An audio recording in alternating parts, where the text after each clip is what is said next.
Hello everyone, welcome to my YouTube channel, Dabjar Vlogs. My name is Dionisio Arcelo Bucag Jr.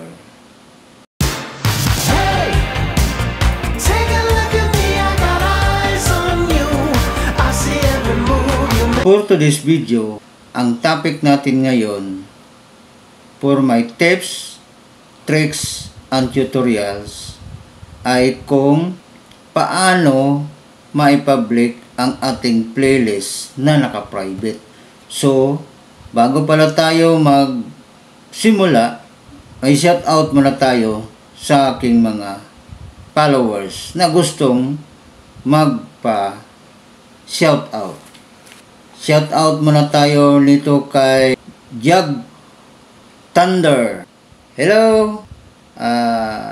My friend Jag Thunders in YouTube, and then kay ES ng Europe. Hello ma'am, is pre-mentorship from Europe vlogger. Kumusta kayo dyan sa Europe? And then may isa pa tayong i-shout out itong Easy Pisay Recipe 1108. Hello, kumusta kayo dyan? Easy Pisay Recipes. Luto kayo ng masarap na pagkain araw-araw. And then, the last one, i-shout out natin ay si Marisa Rocky 2048. Hello Marisa Rocky, for my new followers, how are you now? So, ang ating topic ay kung paano gumawa ng playlist na hindi naka-private para madali tayong ma-search ng ating mga kaibigan, followers, at sino-sino ba dyan. At makita din ang ating mga video pag may nag-search ng title na ating ginawa, tulad nito ngayon.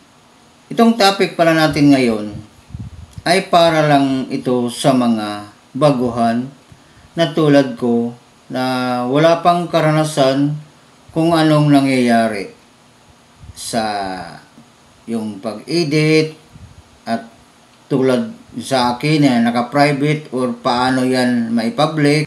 Kaya nag-share din ako ng mga tips, tricks, and tutorials para dahil lang sa na-experience ko na aking ginawa kung paano ang private na playlist into public. Kasi nag-search muna ako kung ano ang dapat gagawin. Kaya ginawan ko ng content para ma-share ko din sa iba yung na-experience ko sa playlist ng YouTube. So, ito ang unang gawin natin. Punta tayo sa Google. Pindutin natin, and then i-tap natin ang YouTube. Pagkatapos na-tap natin ang YouTube, punta tayo sa i-click natin yung YouTube. Click natin na yung YouTube. Punta tayo sa i-click natin yung View Channel. Yan, click natin yung View Channel. Pagkatapos nakita na natin ang View Channel, makikita natin dito Home. Sa ibaba ng Manage Video, makikita natin ang Home, Video, Shared, Playlist, and Community. Yan. So, pindutin natin ang Playlist. Pagkatapos mapindot ang Playlist, pindutin din natin ang pinakaunang video. At pindutin natin din ang tatlong tuldok. Pagkatapos mapindot natin ang tatlong tuldok, mamimili tayo. Delete, edit, o share. Sa ibaba ng play, next, and quick. So, pindutin natin ang yan, edit. Pagkatapos mapindot natin ang edit, yan ang lalabas. So, Ang sunod natin gawin ay dito na tayo sa edit playlist. So, pwede na nating pindutin rin natin itong arrow na yan. Kasi binago ko na yan kahapon, nakapublic. Pindutin rin natin. Pagkatapos na pindot natin yung privacy, ang bubungad sa atin yung public, unlisted, at saka private. I-try natin pindutin ang private. Naka-private na. So, kaya ang topic natin, paano ba natin mailagay sa private? So, baguhin natin. Pindutin natin ang public.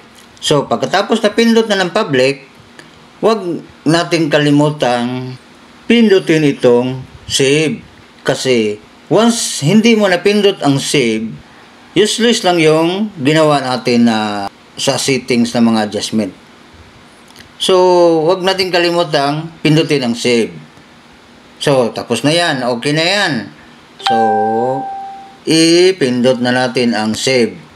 Pagkatapos na pindot ng save, dito sa pinakaunang video, nakalagay na public playlist updated yesterday. So, in-update ko na yan kahapon kasi pagtingin ko, naka-private lahat. So, lahat ng mga playlist ko ay naka-public na ngayon. Para, ang rason dyan na may i-public mo, kasi pag may nag-search sa'yo na mga kaibigan nyo, classmate, or followers nyo, makikita niya kayo. Kasi nakapublic na yung ating playlist.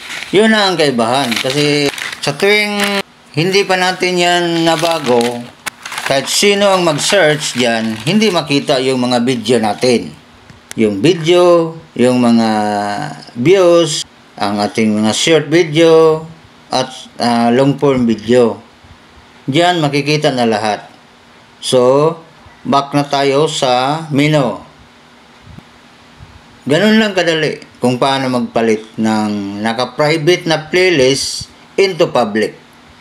So, ganun lang kadali kung paano ma-public yung playlist na naka-private sa ating YouTube channel. Kasi ang rason dyan bakit kailangan natin i-public, kasi para makita ng ating mga kaibigan, friends, or followers yung ating mga video, yung ating mga playlist, kung ano nakalagay doon, para pag-search nila makita tayo. Ganun lang kadali. Thank you for watching until the end. Kung nagustuhan mo ang video kong ito, huwag namang kalimutang mag-like, comments, thumbs up, follow, at subscribe. At isama mo na rin ang bell button para updated ka sa mga bagong video na i-upload ko sa YouTube. So once again, thank you for watching. This is how legends are made. Remember, the world is so beautiful, look like a ball. They're turning every now and then. Thank you. See you next time.